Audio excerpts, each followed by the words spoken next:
Good evening. আচ্ছা, আজকে যে জিনিসটা নিয়ে কথা বলতে চাই সেটা হচ্ছে স্টোরি। আমরা যে গল্প নিজেদেরকে বলি, যেভাবে আমরা ভাবি, সেই জিনিসটা আমাদের লাইফে একটা হিউজ ইম্প্যাক্ট করে, আর বেস্ট অন দ্যাট আমাদের লাইফটা ড্রাস্টিক্যালি চেঞ্জ হয়ে যায়।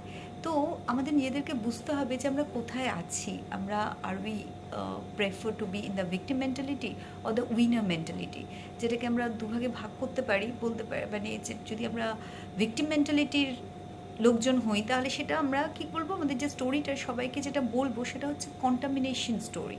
আমি কতটা, আমার সাথে খারাপ হয়েছে, কী হয়েছে লাইফে, কত এটা ওটা আছে, এই সমস্ত।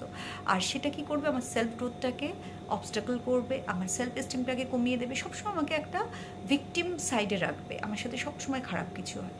And if we take the ownership of the situation, it will be just the opposite one, the redemption story. সেটা কি করবে, আমাদের গ্রোথে হেল্প করবে, আমাদেরকে অনেক অনেক স্ট্রং করবে, সেলফ এস্টিম আমাদের এনহ্যান্স করবে।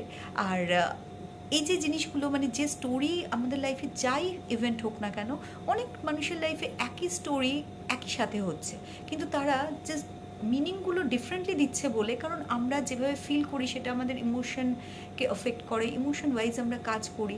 তো তাহলে কিন্তু আমাদের একটা খুব বড় চেঞ্জ হতে পারে। তো জাস্ট থিঙ্ক অ্যাবাউট ইট।